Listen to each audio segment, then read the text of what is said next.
그녀는 내 아이를 품고 있었다. 그런데 난 우리가 언제 그 아이를 만들었는지조차 기억이 나지 않았다. 이 말이 얼마나 이상하게 들릴지 안다. 하지만 그게 내가 처음 의심을 품게 된 순간이었다. 매일 아침, 그리고 매일 밤, 그녀는 헬스장에 있었다. 단순한 운동이란 믿었다. 스트레스를 푸는 방식일 거라 생각했다. 하지만 그게 전부가 아니었다. 누군가가 있었다. 그녀가 운동이라는 이름으로 도망쳐간 곳엔 내가 아닌 다른 사람이 기다리고 있었다. 사람들은 말한다. 헬스는 건강한 습관이지 의심할 게 뭐 있어? 맞다. 나도 그렇게 생각했다. 하지만 어느 날 그녀가 잠시 자리를 비운 사이 그녀의 핸드폰에서 마주한 대화는 내가 믿어온 모든 일상을 무너뜨리기에 충분했다. 그 순간 나는 확신했다. 이건 단순한 오해가 아니었다. 이건 내가 절대 상상하고 싶지 않았던 그 일이었다. 그날 이후 내 눈은 달라졌다. 그리고 그 눈은 모든 것을 보기 시작했다. 내 아내는 30살이다. 늘 운동을 해왔고 몸도 항상 좋은 편이었다. 하지만 요즘은 그게 좀 과해진 것 같다. 대학교 때는 헬스장에 꾸준히 다녔다. 어느 시점부터 그녀는 헬스장을 다니지 않았다. 최근에는 그냥 일정 때문에 바빠서 집에서 운동하거나 밖에서 뛰는 걸 더 선호했던 것 같다. 약 18개월 전쯤 그녀는 다시 헬스장에 다니겠다고 선언했다. 지금은 시간적 여유가 좀 더 있는 직장에서 일하고 있었기 때문이다. 처음엔 평범하게 시작했다. 하지만 점점 더 자주 가게 됐다. 주말 수업에 등록했고 토요일과 일요일 모두 헬스장에 갔다. 그리고는 매일 가기 시작했다. 이제는 출근 전에 한 번, 퇴근 후에 또 한 번. 매일매일 스트레스를 받으면 헬스장으로 간다. 인생의 위기가 오면 바로 헬스장이다. 우리가 싸우면 헬스장으로 달려간다. 지금 그녀는 임신 4개월이다. 우리가 언제 아이를 만들 시간이 있었는지 놀라울 정도다. 그녀가 임신 전에 이미 운동을 해오던 사람이었다는 건 알고 있어서 운동이 안전하다는 건 이해한다. 하지만 강도는 전혀 줄지 않고 있다. 평소 운동 루틴을 하루라도 놓치면 마치 금단 증상을 겪는 중독자처럼 신경질을 낸다. 정말 이상하다. 좋은 것도 지나치면 병이 되는 전형적인 경우다. 내가 그런 말을 하면 당연히 그녀는 화낸다. 나는 이게 건강하지 못한 집착으로 느껴지고 그녀가 너무 자주 거기 있으니까 함께 있는 시간이 그립기도 하다. 그녀는 거기에서 친구도 많고 그 친구들과 어울리는 걸 나보다 더 좋아하는 것 같다. 왜 우리 같이 헬스장에서 운동하지 않냐고요? 서연은 말해요. 헬스는 내 시간이야. 이건 제가 열등감을 느껴서 그런 게 아니에요. 그녀는 몸매가 좋고 나는 뚱뚱한 쓰레기라는 그런 이야기가 아닙니다. 저도 운동을 하고 몸도 관리하고 있어요. 제 일은 체력을 요구하는 일이기 때문에 몸을 망칠 수가 없습니다. 진심으로 말해서 저는 그녀의 운동 습관이 건강하지 않다고 느껴요. 첫째로 과도하게 운동하고 있습니다. 그런 게 실제로 존재하잖아요. 하지만 더 큰 문제는 그녀가 삶의 모든 것에서 도망치기 위해 헬스장을 이용하고 있다는 겁니다. 삶에 문제가 생겨도 그걸 해결하려 하지 않고 기분만 조금 올려놓고 끝이에요. 그게 전부입니다. 그리고 실질적으로 다른 일을 전혀 못해요. 그럴 수밖에 없죠. 하루 종일 헬스장에 있으니까요. 이제는 집안일도 다 제가 해야 합니다. 음식을 만들어야 할 때도 제가 합니다. 그녀가 모든 걸 다 하길 기대하지 않아요. 하지만 적어도 서로 나눠야 하는 거 아닌가요? 우리 지인들도 이제는 저한테 말을 꺼냅니다. 요즘 서연 좀 달라 보이더라. 헬스장에 정말 자주 간다. 가족이나 친구들도 이제 잘 못 본다. 이런 이야기들을 해요. 심지어 어떤 사람들은 그녀가 헬스장에서 다른 남자와 바람 피우는 거 아니냐는 의심도 합니다. 제발 이게 정상적으로 들린다고는 말하지 말아주세요. 서연은 이게 완전히 정상이라고 주장하지만요. 시간은 그렇게 몇 주 더 흘렀고 우리는 여전히 큰 대화 없이 서로를 지나쳤습니다. 얼마 전에 저는 아내의 헬스장 집착에 대해 글을 올렸습니다. 그냥 집착이라는 말로밖에 설명이 안 되는 수준이에요. 자유시간 대부분을 거기서 보냅니다. 하루에 2번 가는 건 기본이고 가끔은 3번까지도 갑니다.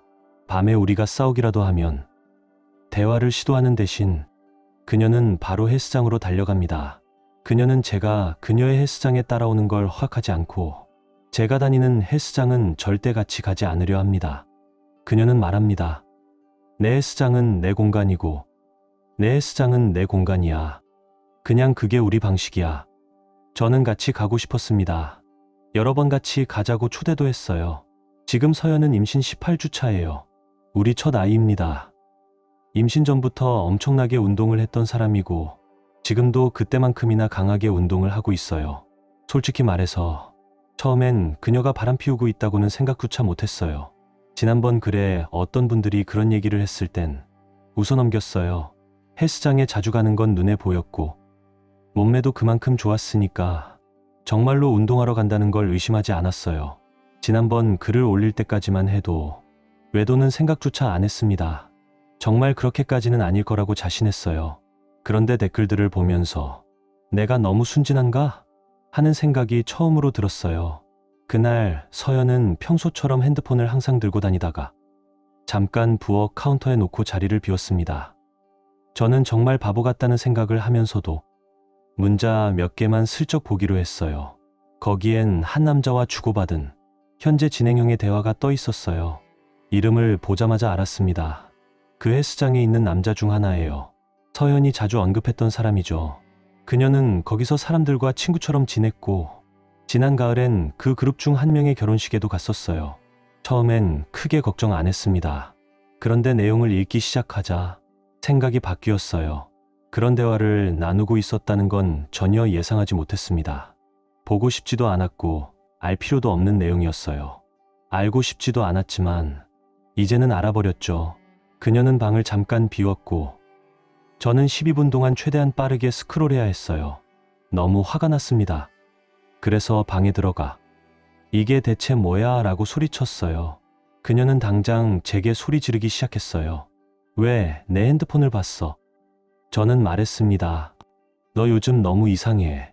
헬스장 집착도 그렇고 그래서 나도 미쳐버릴 것 같아서 봤어. 나도 부끄럽고 보고 싶어서 본 것도 아니야.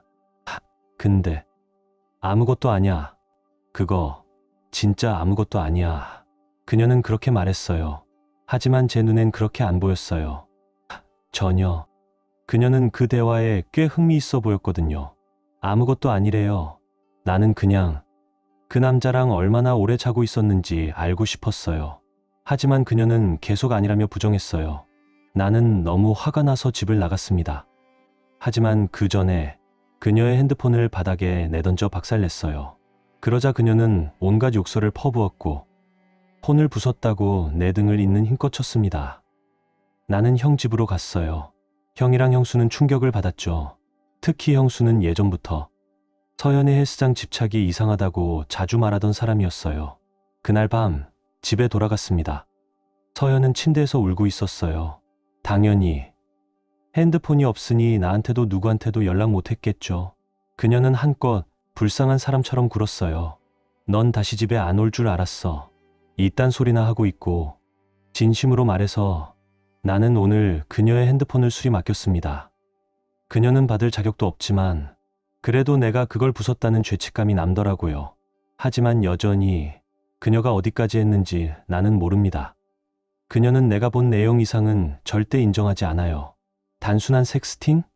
그것만으로도 충분히 최악이지만 그 이상일지도 모른다는 생각이 자꾸 듭니다. 그녀는 여전히 핸드폰을 넘기지 않고 있고 이제는 내가 그녀의 폰을 깼다는 이유로 날 폭력적인 괴물인 것처럼 몰고 있어요. 물론 자랑스러운 순간은 아니었어요. 하지만 솔직히 그녀가 나를 때렸을 때 진짜 온몸으로 눌러버리고 싶은 충동이 들었습니다. 물론 그런 짓은 절대 하지 않을 거예요. 한 번도 손대본 적 없고 앞으로도 절대 그럴 일 없을 겁니다. 서연이 외도를 인정했습니다. 어제는 온종일 침대에 누워 결국 나는 집을 나와 가족들과 함께 파티에 참석했다. 나는 사실 파티에 가고 싶은 기분은 아니었어요. 하지만 집에서 그녀와 같이 있고 싶지도 않았어요. 내가 나가버린 게 서연에게는 꽤 충격이었던 것 같아요. 계속 문자를 보내왔죠. 이런 일이 벌어졌는데 그냥 나가버리는 사람이 어딨어? 어떻게 그렇게 차갑고 무심할 수가 있어? 오늘은 집에 있었고 대화하려고 시간을 냈어요. 서연은 눈물이 그렁그렁했어요. 정말 미안하다고 말했죠. 그녀 말로는 정말 그냥 헬스장에 하루 2번 가는 걸 좋아했어. 친구들이 거기 있고 기분도 좋아지고 재미있었어. 그러다가 거기서 한 남자를 만났고 그가 먼저 그녀에게 작업을 걸기 시작했다고 합니다. 모두가 좋아하는 인기 많은 남자였어. 솔직히 전 헬스장에도 인기 많은 사람이 있다는 걸 처음 알았어요. 서연은 처음엔 그냥 가볍게 받아쳤다고 했어요. 별 뜻은 아니었어. 처음엔 거의 반응하지도 않았어. 그런데 그 사람이 자꾸 설레게 만들더라고. 그냥 아무 생각 없이 웃고 받아친 거야. 마치 학창시절 누군가에게 반했던 감정 같았대요. 그러다 서로 문자를 주고받기 시작했어요. 처음 몇 달은 그냥 친구처럼, 성적인 내용은 전혀 없었어. 하지만 그 사람한테서 문자가 오면 두근거렸고 솔직히 끌리긴 했어. 그래도 나 결혼했으니까 그런 일은 절대 없어라고 말했어. 하지만 그 남자는 계속 들이댔고 그래, 선은 넘지 말자고 말하면서도 결국은 그 선을 넘었다고 했어요. 서연은 어느 정도는 버티려고 했대요. 진짜 참으려고 했어. 그런데 어느 날 그냥 키스를 했어. 자기도 그 순간을 즐겼다고 말했어요. 기분 좋았어. 근데 동시에 잘못됐다는 것도 알았어. 그런데 그렇게 잘못된 감정이라면서도 그날 밤 결국 선을 넘었어. 서연은 그때를 처음 사랑에 빠지는 기분이었어 라고 묘사했습니다. 그녀 머릿속엔 온통 그 남자뿐이었다. 그걸 들었을 때 온몸이 식는 기분이었다. 나 그 사람을 사랑하는 걸까? 그녀는 그렇게 중얼거렸다. 사랑하냐는 내 질문에 그녀는 모르겠어라고 답했다. 이 아이가 내 아이인지 묻자. 그럴 거라고 생각해라고 했다. 하지만 바로 이어서 아주 작은 가능성으로는 그 사람일 수도 있어. 그 사람은 항상 콘돔을 썼거든. 그래서 그 사람 아이는 아니라고 생각해. 근데 임신한 시기에 우리가 자고 있었어라고 덧붙였다. 그녀는 난 당신을 사랑해. 근데 나도 어쩔 수 없었어라고 했다. 그 남자와는 말 그대로 강한 끌림이 있었다고 했다. 그 사람을 사랑하는지는 모르겠고 아이의 아빠가 누군지도 확신 못하겠고 왜 이런 짓을 했는지도 모르겠고 앞으로 우리가 뭘 해야 하는지도 모르겠다고 했다. 그러다 그녀는 갑자기 이렇게 말했다. 당신 마냥 이 아이가 당신 아이가 아니라면 정말 날 떠날 거야? 그녀가 조심스럽게 물었다. 나는 조용히 그러나 단호히 말했다. 당연히 떠날 거야. 그리고 다른 남자의 아이를 내가 키우는 일은 없어. 그녀는 충격을 받은 얼굴이었다. 정말 그렇게까지 말할 수 있어? 우리가 함께한 시간, 지금까지 쌓아온 모든 걸 생각해도 그래? 진심으로 묻는 표정이었다. 그게 더 아프게 다가왔다. 나는 단 한순간도 망설이지 않고 말했다. 그래, 그건 내가 절대 받아들일 수 없는 일이야. 그제야 그녀는 눈물을 흘리며 DNA 검사를 받겠다고 동의했다. 그래, 하자. 그녀는 울면서 말했지만 그 눈물은 뉘우침보다 혼란과 두려움에서 비롯된 것처럼 느껴졌다. 내가 불쌍해하길 바라는 마음일 수도 있었다. 하지만 지금 내가 그런 감정을 가질 이유는 없었다. 그녀는 내 삶을 완전히 뒤흔들었다. 지금 나는 감정이 무뎌진 상태다. 그저 멍하니 살아가고 있을 뿐이다. 외도를 했다는 사실만으로도 이미 관계가 깊게 상처를 입었다. 게다가 임신 사실을 알면서도 모든 걸 끝내지 않았다는 점은 이 상황을 훨씬 더 복잡하고 고통스럽게 만들었다. 만약 임신이 아니었다면 나는 그녀를 이미 떠났을지도 모른다. 지금 떠날 수 있을까? 그건 DNA 검사 결과에 달려있다. 그녀는 말한다. 거의 확실하게 당신 아이야. 그래서 나는 이제 그녀와 완전히 단절될 수 없는 운명처럼 느껴진다. 우리 아이는 이혼한 부모 아래에서 자라게 될지도 모른다. 그리고 그녀는 그 헬스장에서 만난 사람들과 어울리며 살아갈 수도 있다. 혹시 친정 근처로 이사해 아이까지 데려가 버릴까봐 그런 생각이 계속 맴돈다. 그래도 한 가지 위안이 있다면 그토록 그녀가 끌렸던 그 남자와는 더 이상 가까워지지 않기를 바란다. 그녀는 말한다. 그때는 그냥 짜릿하고 새로웠어. 하지만 그로 인해 나는 아버지로서의 삶 전체를 뒤흔들려 하고 있다. 그 아이가 내 아이든 아니든 만약 이 아이가 내 아이가 아니라면 나는 그녀와 완전히 정리하고 싶다. 하지만 앞으로 내가 새로운 삶을 꾸릴 때마다 이 일을 떠올리지 않을 수 있을까? 나는 정말 그녀와 이 아이가 함께한다는 사실이 한때는 너무 기쁘고 벅찼었다. 계획된 임신은 아니었지만 기대에 부풀었고 이름도 미리 정해두었고 기억 하나하나가 소중했다.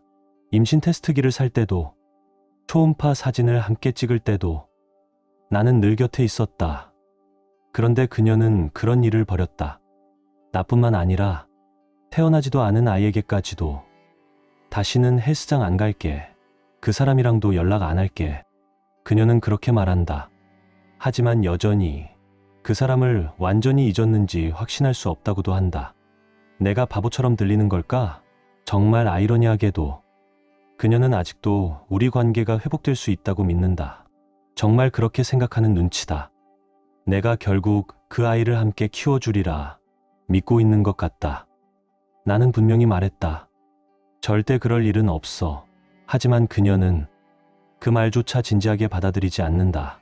그녀는 여전히 내게 기댈 곳을 찾고 있는 것 같다. 가끔은 이런 생각도 든다. 혹시 내가 다른 여자와 아이를 갖게 된다면 그녀는 여전히 내 곁에 남아 그 아이의 엄마처럼 행동하려 하지 않을까? 물론 그런 일은 없을 것이다. 생각만 해도 불편하고 복잡하다. 그녀는 나를 떠나지 못했고 나는 그녀를 떠날 수밖에 없다. 나는 그녀를 떠나는 게 슬프다. 이런 결말이 현실이 되었다는 게 아직도 믿기지 않을 뿐이다. 솔직히 아직도 그녀를 완전히 미워한다고는 말 못하겠다. 하지만 만약 그녀가 그 남자에 대해 그렇게 강한 감정을 가지고 있다면 나는 절대 다른 남자의 아이를 키우지 않을 거다. 그 남자가 그렇게 멋지고 좋다면서 그냥 그 사람이랑 잘 되라고 하고 싶다. 다른 사람 인생은 그만 건드리고 말이다. 어제 그녀는 거의 무릎 꿇을 기세로 울면서 말했다. 다시는 헬스장 안 갈게. 그 사람이랑도 절대 다시 연락 안 해. 하지만 그 말과는 달리 아직도 그 사람을 사랑하는지 모르겠다는 말을 하는 걸 보면 앞뒤가 맞지 않는다. 그녀는 분명히 그 남자에게 강한 감정을 가지고 있다. 그 감정은 아마도 마음보다 몸에서 비롯된 거겠지만 그게 중요한 건 아니다. 그녀는 아마 나에게 안정감을 기대고 있다. 익숙함 때문일지도 모른다. 우리는 그녀가 20살 때부터 함께였고 그녀는 이곳에 헬스장 친구 몇 명 외에는 가족도 진짜 친구도 없다. 수입은 나쁘지 않지만 내가 더 많이 벌고 건강보험과 복지 혜택도 모두 내 쪽에서 나간다. 그녀가 지금 받는 월급으로 혼자 아이 키우며 이 도시에 남는 건 어려운 일이다. 최소한 그녀가 원하던 수준의 삶을 유지하는 건 불가능에 가깝다. 오늘 아침 그녀는 밤새 울며 말했다. 내가 내 인생을 망쳤어. 이번엔 정말 진심처럼 들렸다. 현실이 정말 그녀를 때리고 있는 것 같았다. 하지만 나는 그녀를 투명인간 취급했고 아무 말도 하지 않았다. 다만 이렇게 말했다. 친자 확인 검사를 위해 피검사 받을 수 있어? 부디 몇 달씩 나를 불확실성 속에 가둬놓고 더 상처 주지 말아줘. 그녀는 당신이 변호사를 선임하고 그 남자를 직접 만나게 된다면 그때서야 내가 움직일 수 있을 거야 라고 답했다. 나는 다음 주 변호사 상담을 예약해놨고 거기서 조언을 들을 예정이다. 생각해보면 그녀는 항상 나를 남편처럼 데리고 다녔지만 정작 자신이 다니는 헬스장에는 단 한 번도 나를 데려간 적이 없었다. 그녀가 아는 사람들 중 내가 만난 건 겨우 2명, 나이 든 부부뿐이었다. 그리고 그 남자 작년 여름에 딱 한 번 마주친 적이 있다. 그 남자는 술집에서 술에 취한 채로 전화를 걸어왔다. 운전을 할 수 없었고 그녀에게 데리러 와달라고 했다. 나는 그녀가 밤 늦게 남자를 데리러 나가는 게 좋지 않다고 생각했고 그래서 같이 따라갔다. 나는 그녀가 당장 집에서 나가주길 바라지만 그렇다고 고향으로 바로 날아가 버리는 건 원하지 않는다. 이 아이가 내 아이고 출산이 이곳에서 이루어진다면 양육권과 관련해 내 입장이 훨씬 유리해질 것이다. 하지만 그녀가 친정으로 돌아가게 되면 그곳이 아이의 거주지로 간주될 수도 있다. 그녀는 며칠간 출근을 하지 않았지만 지금은 다시 출근하고 있다. 오늘 아침에도 멘탈이 완전히 무너진 상태였고 나는 그대로 출근했다. 그녀는 오늘은 좀 늦게 출근해야 해라고 말했고 직장에 도착했을 땐 동료들이 음식을 챙겨주고 차를 끓여주고 이런저런 위로를 건넸다고 했다. 물론 진실은 말하지 않았겠지. 불륜이 얼마나 오래 지속됐는지, 무슨 일이 있었는지는 숨겼을 것이다. 그녀는 지난 여름부터 그 사람과 자고 있었어 라고 주장하지만 그건 어디까지나 그녀의 주장일 뿐이다. 이제는 아예 그 남자와 함께 살겠다고 선언했다. 우리는 사랑해. 그녀는 그렇게 말했다. 2024년 2월 22일. 내 인생은 싸구려 낮방송 토크쇼처럼 변해버렸다. 예전엔 기품 있고 지적인 사람이라고 생각했던 내 아내는 이제 완전히 수준 없는 사람처럼 보인다. 오늘 그녀는 이렇게 말했다. 나 헬스장에서 만난 사람이랑 같이 살기로 했어. 그녀는 지금 임신 중이다. 아이 아빠가 그 사람일 수도 있고 나일 수도 있다. 그녀는 부끄럽다며 친자 확인을 위한 피검사를 받으러 가는 것도 미루고 있다. 지난 일주일 동안 그녀는 어떻게든 내 관심을 끌기 위해 애썼다. 내게 말을 걸고 날 붙잡고 내가 그녀를 되찾길 바라는 눈치였다. 하지만 나는 그 모든 시도에 넘어가지 않았다. 그녀를 거의 무시하다시피 했다. 어쩔 수 없이 대화할 일이 있을 때조차 나는 최대한 짧고 건조하게 대답했다. 그동안 우리는 계속 같은 집에 살고 있었다. 하지만 지금은 나는 다른 방을 쓰고 있고 그녀와는 모든 면에서 분리된 채 지내고 있다. 그러니 그녀가 삐죽거리며 나한테 관심 좀 가져달라는 식으로 굴고 헬스장에 5일 연속 안 갔다고 칭찬이라도 바라는 태도는 전혀 통하지 않았다. 오늘 그녀는 문자로 말했다. 자기 그 사람이랑 같이 살기로 했다고. 그런데도 나는 아직 이 사람에게 감정이 있다. 이미 변호사와 상담까지 마쳤지만 그녀를 인간으로서 그리고 내 아이의 엄마일 수도 있는 사람으로서 아직 신경 쓰이는 건 어쩔 수 없다. 그래도 그녀가 나한테 그 사람과 함께 살 거라고 말했을 땐 확실히 아팠다. 나는 그녀에게 지금 집을 나가는 건 좋은 선택이 아니라고 말했다. 변호사부터 만나보는 게 좋겠다고도 조언했다. 하지만 그녀는 내가 무슨 말을 하든 상관하지 않았다. 나는 그녀가 굳이 누군가와 같이 살아야만 한다는 사실이 안타깝게 느껴졌다. 혼자서 살 수 없다는 점이 말이다. 나는 그녀에게 정말 임신이 맞는지 물었고 지금까지 그 남자한테는 뭐라고 말해왔는지도 궁금했다. 그녀는 말했다. 그 사람은 다 알고 있고 아이 아빠가 내가 될 수도 있다는 것도 안다고. 그런데도 상관없다고 했대. 그는 그녀를 사랑하고 함께하고 싶어 한단다. 말도 안 되는 소리다. 그렇게까지 해서 연애할 여자가 없나? 임신한 유부녀를 굳이 선택한다고? 이해가 안 된다. 그 남자는 쓰레기지만 잘생긴 쓰레기다. 직업도 있고 자기 집도 있다. 그래서 내 말은 이 도시에서 임신한 유부녀 말고는 선택지가 없었던 거냐고. 도저히 이해가 안 간다. 그리고 만약 정말 이 아이가 내 아이라면 어떻게 되는 거냐. 그녀는 그 남자랑 같이 살고 내 아이는 일주일 중 절반을 그 쓰레기 같은 놈과 함께 살아야 할 수도 있다. 내 인생이 어떻게 이런 엉망진창이 됐는지 모르겠다. 그런데 그녀는 피검사 받으러 가는 게 부끄럽다고 한다. 진짜 부끄러워해야 할 게 뭔지 모르고 있는 거다. 아내는 친자 확인 검사를 받는데 동의했다. 지난 주말 그녀는 결국 그 남자와 함께 살기 위해 이사했다. 짐을 많이 가져간 건 아니다. 대부분의 물건은 여전히 우리 집에 남아있다. 나는 계속 그런 기분이 들었다. 그녀는 내가 매달려 주길 바라고 있었던 것 같다. 하지만 나는 단 한 번도 연락하지 않았다. 그녀가 떠난 뒤 이상하게도 안도감, 분노, 슬픔이 뒤섞인 기분이었다. 어제 밤까지 거의 아무것도 먹지 않았다. 배가 고프다는 느낌도 없었다. 술은 좀 많이 마셨다. 그래도 괜찮다. 이 글을 올리는 이유는 정말 많은 사람들이 메시지를 보내왔고 그걸 일일이 답장하고 똑같은 이야기를 반복해서 쓰는 게 정신적으로 너무 힘들기 때문이다. 솔직히 말하면 그녀에 대해 계속 이야기하고 싶지도 않다. 오늘 아침 그녀에게 문자가 왔다. 그 남자가 DNA 검사를 받고 싶다고 했고 그래서 그녀도 하겠다고 한다. 봐라, 내가 원했을 때는 아무 반응도 없더니 그 사람이 요청하니까 바로 좋은 생각이 된 거다. 그녀는 내게 물었다. 당신도 샘플 제출할래? 두 사람 같이 하면 비용이 더 저렴하대. 지금은 비용 따위 신경도 쓰지 않는다. 나는 그냥 답을 원한다. 나는 그녀나 그 남자를 볼 필요도 상대할 필요도 없다. 검사소에 따로 예약해서 볼 안쪽 면봉으로 샘플만 채취하면 된다. 그래서 이번 토요일에 하기로 했다. 결과는 아마 일주일 안에 나올 거다.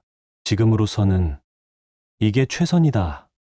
그녀가 이걸 20주 더 끌게 두느니 이게 낫다. 이게 전부다. 나는 괜찮다. 매일 출근하고 정상적인 척하며 살아가고 있다. 하지만 안에선 멈춰 있는 기분이다. 진심으로 그녀가 보고 싶다. 그녀가 그 사람과 함께 있다는 게 생각할수록 역겹다. 솔직히 말해, 한편으로는 내가 무릎 꿇고 돌아와 줘라고 말하고 싶기도 하다. 하지만 더 끔찍한 건 이 아이가 정말 내 아이라는 결과가 나왔을 때 그 남자가 아이가 자기 것이 아니라는 사실을 듣고 그녀를 버리지 않는 이상 나는 절대 그녀에게 매달리지 않을 것이다. 그녀와 그런 감정 게임 따윈 하지 않겠다. 2024년 3월 8일 오전 11시 친자 확인 결과가 나왔다. 나는 아이의 아버지였다. 검사 결과를 받은 후 몇 주가 더 흘렀다. 그녀는 지금 임신 22주 정도다. 지금 이 감정은 뭐라 표현하기 힘들다. 복잡하고 무겁고 혼란스럽다. 내 아내는 헬스장에서 만난 남자와 거의 1년 가까이 불륜을 저질렀다. 그녀는 지금 임신 22주 정도다. 그녀가 바람피운 사실을 알게 된 건 임신 17주쯤이었을 때였다. 그녀는 아이 아빠가 분명 나라고 주장했지만 내 마음을 편하게 해줄 친자 검사는 계속 거부했다. 최근에는 그녀의 불륜 상대가 검사를 요구해서 결국 검사를 받게 되었고 그 결과 아이는 내 아이로 확인되었다. 감정은 복잡했다. 완전히 뒤죽박죽이었다. 처음에는 그냥 이 사람과 완전히 끝내고 인생의 어떤 형태로든 연결되어 있는 끈, 즉 사람이라는 형태의 평생 연결고리 같은 건 갖고 싶지 않았다. 하지만 결과를 받았을 때 나도 모르게 조금 기뻤고 안도감도 들었다. 그녀가 바람피운 걸 알게 되기 전부터 나는 몇 달 동안 내가 아버지가 된다는 사실을 마음속에 받아들이고 있었으니까 가끔은 문득 생각이 든다. 이게 정말 내 인생이 맞는가? 이게 내 아이가 태어날 환경이라는 게 말이 되는가? 그녀를 생각하면 분노가 치밀지만 이 모든 현실이 내 것이란 걸 믿기 힘들다. 그녀는 여전히 그 남자와 함께 살고 있다. 그녀의 짐은 여전히 우리 집에 그대로 있다. 나는 그녀 짐을 싸주는 수고를 절대 하지 않을 생각이다. 그녀는 최소한의 필수품 외엔 아무것도 챙기려 하지 않는 눈치다. 내가 아이의 아버지라는 사실이 확인된 이후 그녀는 문자로 이렇게 보냈다. 당신이 아빠라서 기뻐. 당신은 훌륭한 아빠가 될 거야. 어젯밤엔 새로운 아기 이름 아이디어를 문자로 보내왔다. 전화도 걸었지만 나는 전화를 받지 않는다. 연락은 오직 문자로만 한다. 오늘 아침 그녀는 이렇게 물었다. 집에 잠깐 들러서 몇 가지 챙겨가도 될까? 나는 괜찮다고 말했다. 변호사로부터 그녀의 출입을 막지 말라는 조언을 받았기 때문이다. 하지만 덧붙였다. 그 인간은 같이 오지 말라고 전해. 그리고 어떻게 되었을까? 그 쓰레기 같은 남자. 그녀와 함께 집에 들어왔다. 아무렇지도 않게 그냥 자연스럽게 내 집 거실로 걸어 들어왔다. 그녀는 바로 위층으로 올라가 물건을 챙기기 시작했고 그 남자와 나는 말없이 거실에 단둘이 남았다. 그는 이렇게 말했다. 제가 같이 오면 안 된다는 건 들었어요. 근데 제가 억지로 따라왔어요. 당신하고 얘기하고 싶어서요. 당신이 어떤 감정일지 진심으로 이해한다고 말씀드리고 싶었어요. 아니, 너 모른다. 이해할 수 없지. 그는 계속 말했다. 믿기 어려우시겠지만 전 정말 그녀를 사랑합니다. 그리고 저도 아이는 제 아이가 아닐 거라고 처음부터 알고 있었어요. 그는 아이와 관련해서 내 자리를 차지할 생각은 없다고 말하며 우리가 앞으로 잘 지내보자는 희망을 내비쳤다. 이제 우리는 둘 다 그녀 인생에 계속 엮이게 되었으니까. 그는 그녀가 괜찮다고 했다. 자기가 잘 보살피고 있다고. 나는 그에게 말했다. 도대체 내가 왜 임신한 여자, 그것도 다른 남자의 아이를 가진 여자를 원했는지 난 죽어도 이해가 안 된다. 이건 정말 이상한 일이다. 그리고 이렇게 말했다. 당장 내 집에서 나가지 않으면 널 주먹으로 날려버릴 거야. 나는 위층으로 올라갔고 그녀는 욕실에서 무언가를 찾고 있었다. 나는 화를 내며 물었다. 왜 그 인간을 데리고 왔어? 그 사람, 이 아이랑 아무 관련도 없다는 거 이제 알았잖아. 근데도 왜 여전히 그와 함께 있고 싶은 건데? 나는 이렇게 말했다. 난 그가 내 아이와 엮이는 걸 절대 허락하지 않을 거야. 그녀는 말했다. 그 사람이 같이 가자고 계속 설득했어. 미안해. 이런 일이 이렇게 될 줄은 몰랐어. 하지만 나 지금 그 사람을 사랑해. 이제 내가 원하는 건 30살인 지금의 나에게 맞는 사람이야. 그게 바로 그 사람이야. 당신은 아니고. 그녀는 그 남자 집에 아기 방을 꾸미고 있다고 했다. 나도 우리 집에 따로 아기 방을 마련하면 된다고. 그리고 이렇게 말했다. 양육권 전부를 가질 생각은 없어. 당신이 우리 아이 인생에 함께하길 원해. 그걸 막고 싶진 않아. 참 고맙다. 그녀는 아래층으로 내려갔고 나도 뒤따라갔다. 그 인간은 여전히 거실에 서 있었다. 나는 그냥 가서 그를 주먹으로 후려쳤다. 그는 테이블에 부딪히며 비틀거렸다. 그녀는 뭐 하는 거야? 라고 소리치며 그에게 달려갔다. 나는 신경조차 쓰지 않았다. 그가 경찰을 부를 리도 없다.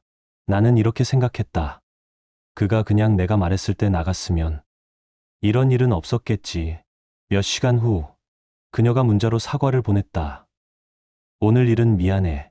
그 사람 진심이야. 정말 좋은 사람이야. 날 아껴주고 당신도 존중한대. 뭐라고? 그가 나를 존중한다고? 그는 헬스장에서 내 아내와 부적절한 관계를 맺었던 사람이다. 진심으로 말했지. 지금 장난하냐? 그녀는 이렇게 말했다. 그래. 난 이 상황을 어른스럽게 대화하려는 거야. 우리가 서로 사랑하게 된 건 어쩔 수 없어. 믿기 어렵겠지만 당신을 상처 주고 싶었던 건 아니야.